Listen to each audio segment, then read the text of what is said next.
નમસ્કાર વિદ્યાર્થી મિત્રો. બીકોમ સેમ વન ફાઇનાન્શિયલ એકાઉન્ટિંગમાં આવતા ભાગીદારો વચ્ચે રોકડની ટુકડે ટુકડે વહેંચણી ચેપ્ટર અંતર્ગત આજના આપણા આ સેશનમાં આપણે મૂડી વધારાની પદ્ધતિ મુજબ એક સરસ મજાનો દાખલો ગણવાના છીએ. આ દાખલાનો પ્રશ્ન આપની મોબાઈલ સ્ક્રીનની જમણી બાજુ જોવા મળશે અને ડાબી બાજુ એ જ સ્ક્રીનમાં આપને સોલ્યુશન પણ સાથે સાથે જોવા મળશે. આશા છે આ સોલ્યુશન નો વિડીયો સાંભળી આપ સૌને મૂડી વધારાની પદ્ધતિ જે છે એ સરળતાથી આવડી જશે. તો ચાલો શરૂ કરીએ ભાગીદારો વચ્ચે રોકડની ટુકડે ટુકડે વહેંચણી.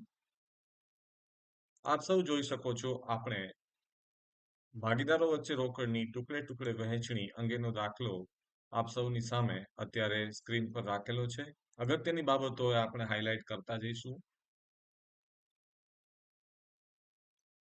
ભાગ્યેશ, રાજ અને ઋષિ અનુક્રમે 9, 7, 4 ના પ્રમાણમાં આપણા માટે અગત્યની બાબતો છે હાઇલાઇટ કરતા જઈશું. 9, 7, 4 ના પ્રમાણમાં ભાગીદારો છે, તેમની પેઢીનું પાકું સરવૈયું, તેમની મૂડી. અહીંયા સામાન્ય અનામત આપણને આપેલી છે 32,000 રૂપિયા, જે આપણા માટે અગત્યની એક રકમ છે. ત્યારબાદ લેણદારો, બેંક ઓવરડ્રાફ્ટ અને રાજની લોન. આમાંથી લેણદારો અને બેંક ઓવરડ્રાફ્ટ બંને જે છે એ બાહ્ય દેવા તરીકે આપણે ગણી શકીએ. આપ સૌ જોઈ શકો છો આપની સ્ક્રીન ઉપર.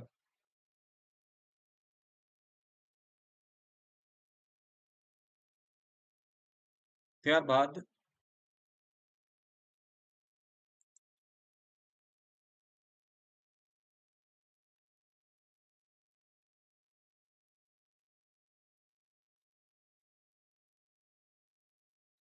અહીં આ લેણદારો અને બેંક ઓવરડ્રાફ્ટ બંને જે છે એને આપણે બાહ્ય દેવા ગણીશું. ત્યારબાદ રાજની લોન છે એ આંતરિક દેવું છે, એ આંતરિક દેવા તરીકે લઈશું.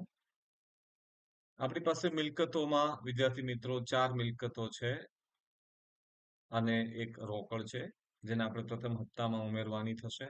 15/5/23 ના રોજ પાકતી તારીખે લેણી હુંડીની રકમ બેંક મારફત વસૂલ કરી હતી. આપણા માટે અગત્યનો હવાલો છે કે જે છેલ્લા હપ્તા વખતે આપણે ઉમેરવાનો થશે, છેલ્લા હપ્તામાં. ત્યારબાદ પહેલો, બીજો અને ત્રીજો એમ 3 હપ્તાઓ આપેલા છે, 40, 1/12 અને 2/10. મૂડી વધારાની રીતે આપણે દાખલો ગણવાનો છે. તો આપ સૌની સ્ક્રીન ઉપર આ દાખલાનું સોલ્યુશન જે છે એ મૂકી રહ્યો છું. સૌપ્રથમ આપણે દોરી લઈશું મૂડી વધારાની પદ્ધતિ મુજબ ભાગીદારો વચ્ચે રોકડની હપ્તે હપ્તે વહેંચણી દર્શાવતું પત્રક. આ પત્રકમાં આ રીતે ખાનાઓ રહેશે.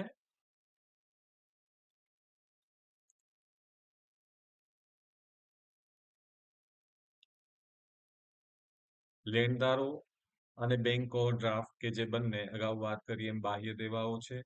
ત્યારબાદ રાજની લોન કે જે આંતરિક દેવું કહી શકાય.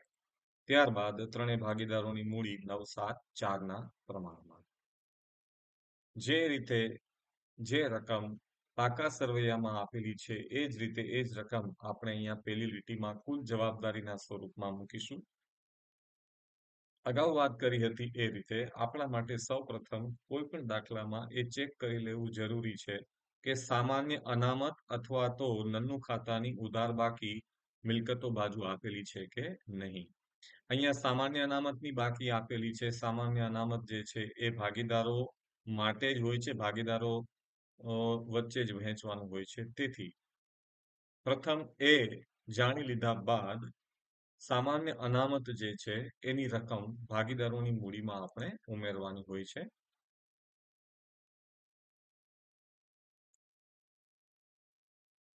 જે 9, 7, 4 ના પ્રમાણમાં આપણે 32,000 રૂપિયા જે છે એની વહેંચણી કરી દઈશું. આપ જોઈ શકો છો. આ 9, 7, 4 ના પ્રમાણમાં વહેંચણી કરીશું એટલે ભાગીદારોની નવી મૂડી આપણને મળશે. ત્યારબાદ આપણે રોકડ સિલકથી શરૂઆત કરીએ, જેની અંદર પ્રથમ હપ્તો 16,000 માં 40,000 રૂપિયાનો પ્રથમ હપ્તો ઉમેરતા 56,000 રૂપિયા આપણી પાસે થઈ જશે. આ 56,000 રૂપિયાની સૌ પ્રથમ ચૂકવણી બંને બાહ્ય દેવાઓ વચ્ચે કરવાની છે. વિદ્યાર્થી મિત્રો, અહીંયા આ 56,000 વિશે ખાસ ધ્યાન રાખજો કે બાહ્ય દેવાઓ ચૂકવવાના આપણી પાસે બે છે, લેણદારો અને બેંક ઓવરડ્રાફ્ટ. હવે એમને ચૂકવણી કઈ રીતે કરી શકાય? સાથે જ ચૂકવણી કરવાની થતી હોય ત્યારે જોવાનું છે કે બંનેનો ટોટલ કરીશું તો 70,000 રૂપિયા થાય છે. પરંતુ આપણી પાસે અવેલેબલ અમાઉન્ટ ઓનલી 56,000 રૂપિયા છે. તો શું કરી શકાય કે 70 પૂરેપૂરા ચૂકવી શકાય એમ નથી. તો આપણે શું કરીશું? આપણે આને ઇરેઝ કરી દઈએ. 70 પૂરેપૂરા ચૂકવી ન શકાય એમ હોય ત્યારે જે પ્રમાણ હોય છે દેવાનું, એ પ્રમાણના આધારે આપણે એની ચૂકવણી કરવાની થાય. તો દેવા ચૂકવણીનું પ્રમાણ આપણે શોધી લઈએ. કેટલું છે? તો કે 30,000 અને 40,000 છે. તો 3:4 રહેશે. દેવા ચૂકવણીનું પ્રમાણ 3:4 છે. આપ જોઈ શકો છો. તો અહીંયા મેં લખેલું છે લેણદારો અને બીઓડી 3:4 ના પ્રમાણમાં અહીંયા આપણે એમની ચૂકવણી કરીશું.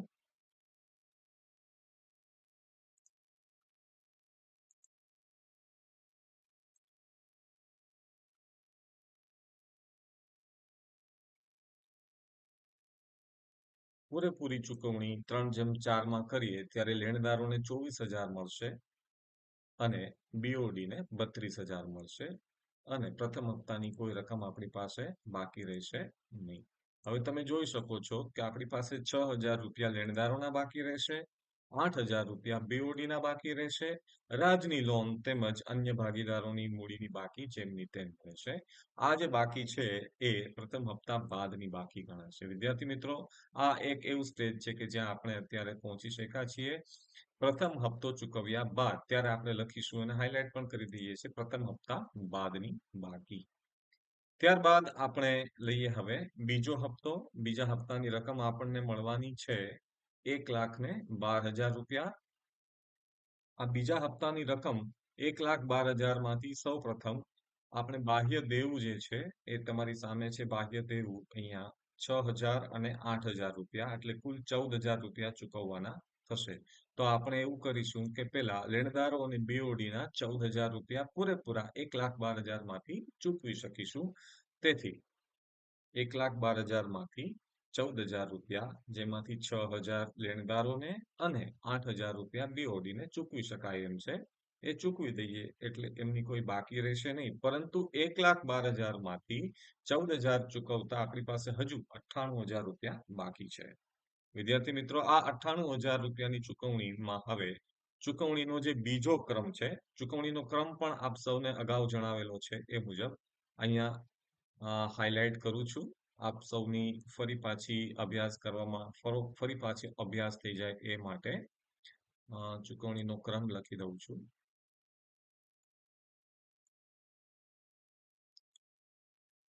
ચૂકવણીના ક્રમમાં સૌ પ્રથમ બાહ્ય દેવું હોય જેનો નંબર 1 છે, ત્યારબાદ આંતરિક દેવું હોય નંબર 2 છે અને ત્યારબાદ આ ત્રણેય ભાગીદારોની મૂડી છે એનો નંબર 3 હોય છે. તો લેણદારો અને બીઓડી અગાઉ વાત કરીએ આ બંને પહેલા ક્રમે આવે, પછી રાજની લોન આવે અને પછી ત્રણેય ભાગીદારોની મૂડી આવે.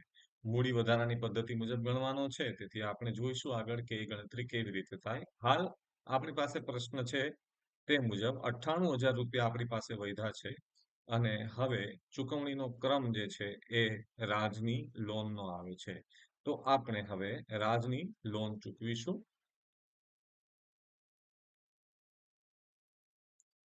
તો રાજની લોન પૂરેપૂરી 98,000 રૂપિયામાંથી ચૂકવી શકાશે 34,000 રૂપિયા. તો 34,000 હપ્તાની રકમમાંથી બાદ કરીએ તો આપણી પાસે વધે 64,000 અને 34,000 રાજની લોનમાંથી બાદ કરીએ એટલે રાજની લોનની બાકી રહેશે નહીં કે જે શૂન્ય થઈ જશે, જે આપ સૌ સમજી શકો છો. હવે 64,000 માંથી ગણતરીના ક્રમ મુજબ કે ચૂકવણીના ક્રમ મુજબ વારો આવે છે ભાગીદારો. વિદ્યાર્થી મિત્રો, આ જ એવું સ્ટેપ છે કે જ્યાં આપણે મૂડી વધારાની પદ્ધતિ અને મહત્તમ નુકસાનની પદ્ધતિ બંનેનો ઉપયોગ કરવાનો થાય, અથવા તો બીજા શબ્દોમાં કહીએ તો આ બંને પદ્ધતિ આ સ્ટેપથી અલગ પડે છે. અહીંયા સુધી બંને પદ્ધતિઓની ગણતરી એક સરખી રીતે થતી હોય છે. આપ સૌની સરળતા માટે આપણે આ ગણતરી પણ અહીંયા તમારી સામે કરીશું. સૌપ્રથમ આપણે મૂડી વધારાની ગણતરી એવી રીતે લખી. ત્રણેય ભાગીદારોના નામ લખીશું, ભાગ્યેશ, રાજ અને ઋષિ.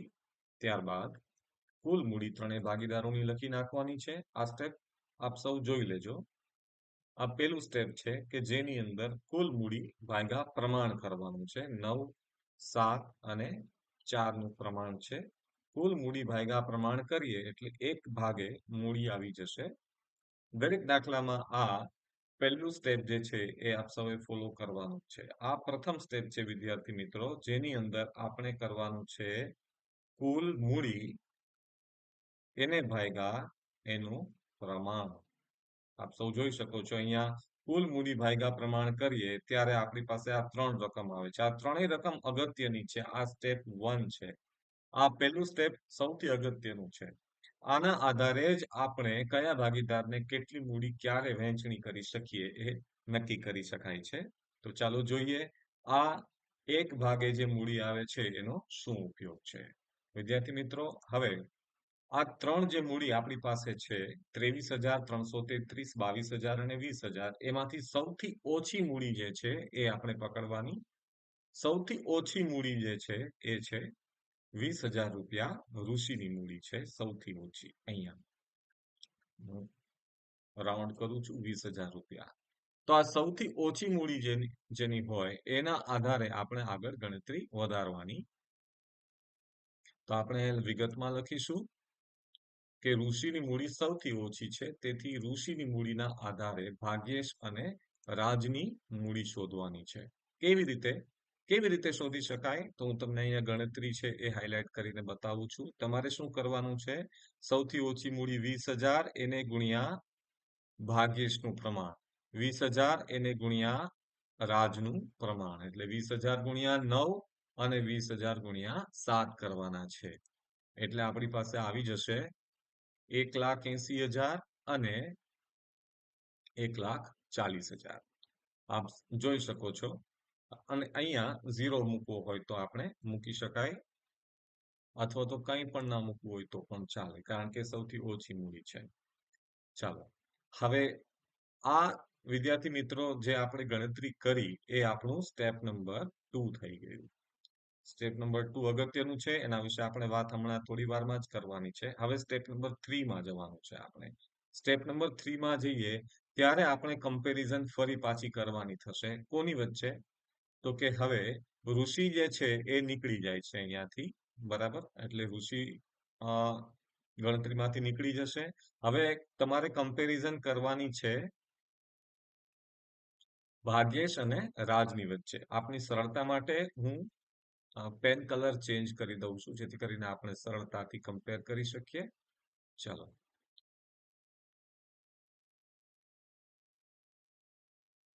હવે કમ્પેરિઝન કરવાની છે રાજ અને ભાગ્યેશ. આ બંનેમાંથી ઓછી મૂડી ભાગ્યેશની મૂડી છે, તેથી ભાગ્યેશની મૂડીના આધારે આપણે આગળ ગણતરી કરવાની.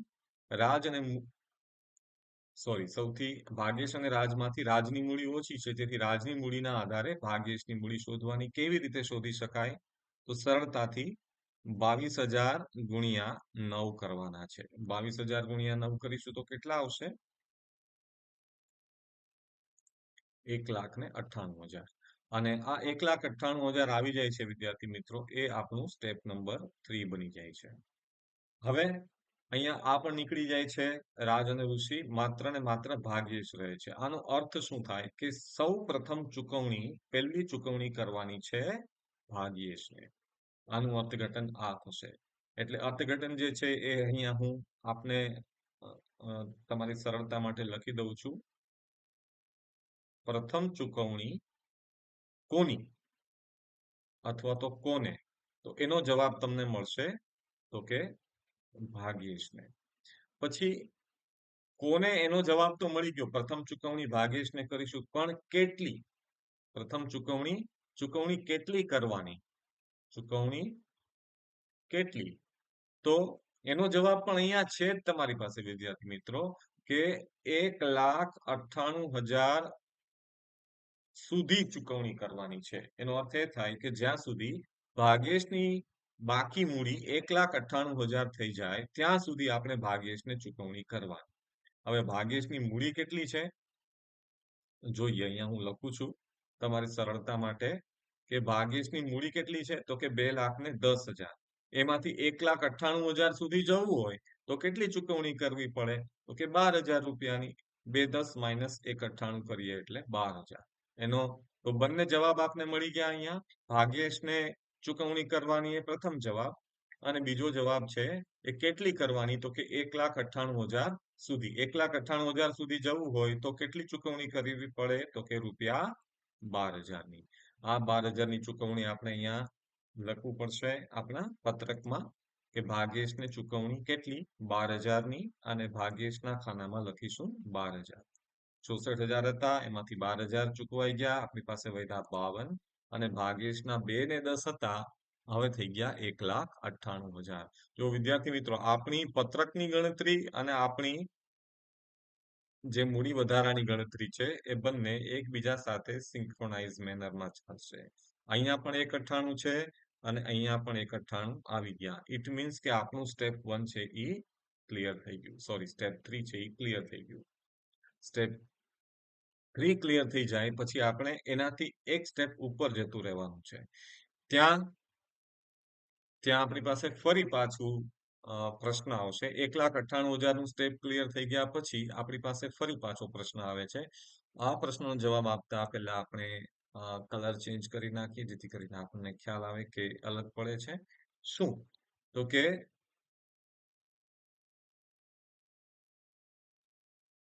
અહીંયા આપણે લખીશું પેલું કે બીજી ચૂકવણી કોને. પ્રથમ તો આપણે ભાગેશને કરી દીધી, એનો જવાબ આપણને મળી ગયો. તો બીજી કોને તો એનો જવાબ અહીંયા છે જ. બીજી ચૂકવણી બે ભાગીદારોને એકી સાથે થશે. કોણ કોણ? ભાગેશ અને બીજું છે રાજ. તો જવાબ મળી ગયો. બીજી ચૂકવણી સ્ટેપ નંબર 2 મુજબ ભાગેશ અને રાજ બંનેને થશે. અને પ્રશ્ન બીજો, ચૂકવણી કોને કરવી એ તો ખબર પડી ગઈ. હવે પૂછવાનું છે કેટલી.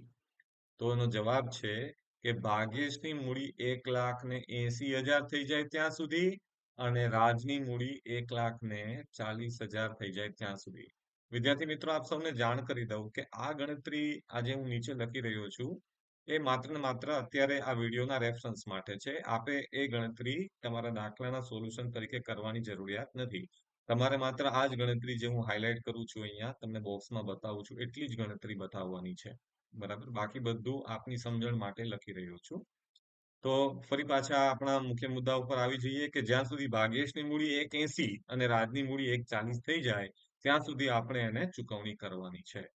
તો અહીંયા 1,98 તો થઈ ગઈ છે. જુઓ આપણે અહીંયા લઈ આવું છું. અહીંયા 1,98 સુધી તો પહોંચી ગયા છે. 1,98 થી 1,80 જવું હોય તો કેટલા ચૂકવવા પડે? 18,000 ચૂકવવા પડે. અને અહીંયા આમની મૂડી 1,54,000 રૂપિયા છે. 1,54 થી 1,40 સુધી જવું હોય તો કેટલા ચૂકવવા પડે? 14,000 ચૂકવવા પડે. તો કુલ 18,000 અને 14,000 આપણી પાસે 32,000 રૂપિયાની ચૂકવણીનો સ્કોપ છે. આમ જોવાનું આપણી પાસે 32,000 રૂપિયા છે તો એનો જવાબ આવશે કે હા આપણી પાસે 32,000 છે. તો આપણે ચૂકવણી કરી શકીએ છીએ ભાગેશ અને રાજની. કુલ કેટલી? 32,000ની ચૂકવણી. કેવી રીતે? તો અહીંયા આવ્યું છે 18,000 રૂપિયા ભાગેશને આપણે આપવાના છે અને 14,000 રૂપિયા આપણે આપીશું રાજને. હવે આ રીતે 18 અને 14 32 આપ્યા પછી આપણી પાસે હજુ બીજા હપ્તાના 20,000 બાકી રહેશે. આમ કર્યા પછી 1,98 માંથી 18 ભાગેશના બાદ કરીએ તો એના 1,80 બાકી રહેશે અને 1,54 માંથી આપણે આમ જોઈ શકો છો તમે લોકો કે આ 1,54,000 માંથી 14,000 બાદ કરીએ તો અહીંયા કેટલા બાકી રહેશે? 1,40,000. વિદ્યાર્થી મિત્રો હવે હું તમને ફરી પાછો એરો ડ્રો કરીને બતાવીશ કે આ 1,80 અને આ 1,80,000 અને 1,40,000 જે છે એ આપણા સ્ટેપ નંબર 2 નું અચીવમેન્ટ છે કે જે આપણે અહીંયા ઓલરેડી ગણતરી કરેલી તમે જોઈ શકો 1,80 અને 1,40 ઇટ મીન્સ કે આ સ્ટેપ પણ અચીવ થઈ ગયું. હવે આપણે એનાથી એક સ્ટેપ ઉપર આવીએ તો ત્રણેય ભાગીદારો આવી જાય છે ભાગ્યેશ, રાજ અને ઋષિ. એનો અર્થ એવો થાય કે હવે ભાગીદારોની મૂડી એમના નફા નુકસાનના પ્રમાણમાં આવી ગઈ છે. જ્યારે આપણે ઉપરના સ્ટેપમાં પહેલામાં આવી જઈએ છીએ ત્યારે આપણે કંઈ પણ વિચાર નથી કરવાનો. ત્રણેય ભાગીદારોને એમના 9,7,4 એટલે કે નન્નુના પ્રમાણમાં ચૂકવણી કરી દેવાની. આપણી પાસે 20,000 રૂપિયા વધ્યા છે તો 20,000 રૂપિયાની ચૂકવણી આપણે 9,7,4 ના પ્રમાણમાં કરી દેવાની છે. આ 9,7,4 ના પ્રમાણમાં આપણે ચૂકવણી કરીએ તો આપણી પાસે વધશે કેટલા? તો કે બીજા હપ્તાની રકમ 0, કંઈ વધશે નહીં. અહીંયા 1,80 માંથી 9,000 ગયા તો આપણી પાસે 1,71 વધશે. અહીંયા રાજના 1,33 વધશે અને ઋષિના 76,000 રૂપિયા બાકી રહેશે. આ થઈ ગઈ મિત્રો બીજા હપ્તા બાદની બાકી. અગાઉ કર્યું તો એમ આને પણ આપણે હાઇલાઇટ કરી દઈએ જેથી કરીને આપણને ખ્યાલ આવે કે આ એક બીજા હપ્તાની પૂરેપૂરી ચૂકવણી આપણે કરી દીધી છે. હવે આપણે અંતિમ મોડમાં છીએ જેની અંદર આપણી પાસે ત્રીજો હપ્તો આવવાનો છે 2,10,000 રૂપિયાનો. આ 2,10,000 મેં તમને શરૂઆતમાં કહ્યું હતું એમ કે તમારે યાદ રાખવાનું છે કે જો કોઈ એવો હવાલો હોય, ઘણી વખત પ્રાથમિક ખર્ચની બાકી અથવા તો જે પ્રોવિઝન રાખેલું હોય, અનામત રાખેલું હોય એ વધતું હોય તો એ ઉમેરવાનું. અહીંયા લેણી હુંડી જે છે તમને એવું આપેલું છે લેણી હુંડી 15/5/23 ના રોજ પાકતી તારીખે લેણી હુંડીની રકમ વસૂલ કરી હતી અને આપણો આ ત્રીજો હપ્તો પણ 15/5/23 ના રોજ મળેલ છે. ઇટ મીન્સ કે 2,10,000 આ લેણી હુંડીના 10,000 રૂપિયા તમે જયારે દાખલો ગણતા હોય ને ત્યારે અહીંયા તમે પેન્સિલથી લખી નાખો તો તમે ભૂલાય નહીં. તો આ કામ કરવાનું છે 2,10,000 આપણે ઉમેરવાના છે લેણી હુંડીના 10,000 એટલે આપણી પાસે થઈ જશે કુલ બીજા હપ્તાના 2,20,000. પરંતુ હવે ચૂકવણીની કોઈ પણ ગણતરી કરવાની જરૂર નથી. શા માટે? કારણ કે ત્રણેય ભાગીદારોની મૂડી જે છે એના નફા નુકસાનના પ્રમાણમાં આવી ગઈ છે. જો આવું થઈ ગયું હોય તો આપણે સરળતાથી ભાગીદારોને 9,7,4 ના પ્રમાણમાં પૂરેપૂરી રકમ ચૂકવી શકીએ. તો 2,20,000 ને 9,7,4 ના પ્રમાણમાં ચૂકવણી કરીએ તો 99,000, 77,000 અને 44,000 આપણે ચૂકવી શકીશું. આ ત્રીજા હપ્તાની ચૂકવણી કરતા આપણી પાસે 0 વધશે. ભાગ્યેશના 72,000 બાકી રહેશે. રાજના 56,000 અને ઋષિના 32,000 બાકી રહેશે. વિદ્યાર્થી મિત્રો આ ત્રીજા હપ્તા બાદની બાકી તો છે જ પણ સાથે સાથે ત્રીજા હપ્તા પછી આપણી પાસે કોઈ હપ્તો આવતો નથી. તેથી આ હપ્તાની બાકીને આપણે આખરની મૂડી તૂટ પણ કહી શકીએ. તો જ્યારે આખરની મૂડી તૂટ મળી જાય હવે કોઈ પણ હપ્તો બાકી ન હોય ત્યારે આપણે આ દાખલાને અહીંયા છોડી દેવો પડે. બરાબર? અહીંયા આ સોલ્યુશન પૂરું થાય છે. તમારો આખરનો જવાબ છે 72,000, 56,000 અને 32,000. વિદ્યાર્થી મિત્રો આશા છે કે મૂડી વધારાની પદ્ધતિ આપ સૌ વિદ્યાર્થી મિત્રો સરળતાથી સમજી શક્યા હશો. તમારે 2-3 બાબતો યાદ રાખવાની હોય છે મૂડી વધારાની પદ્ધતિમાં. એના માટે એક અલગ સરસ મજાનું લેક્ચર વિડીયો રેકોર્ડ કરીને આપ સમક્ષ મૂકીશ. અત્યારે હાલ આ દાખલો જે આપની સામે છે એ તમે તમારા બુક્સની અંદર પ્રેક્ટિસ કરો, સરસ મજાની રીતે ગણો અને આ વિડીયોના ફીડબેકમાં તમને કાંઈ પણ ન સમજાયું હોય કે તમારો કોઈ અભિપ્રાય હોય, કોઈ ફીડબેક હોય, કોઈ સૂચન હોય તો મને જરૂર કહેજો જે આપણે નેક્સ્ટ લેક્ચરની અંદર, નેક્સ્ટ વિડીયોની અંદર કવર કરી લઈશું. Thank you very much. All the best.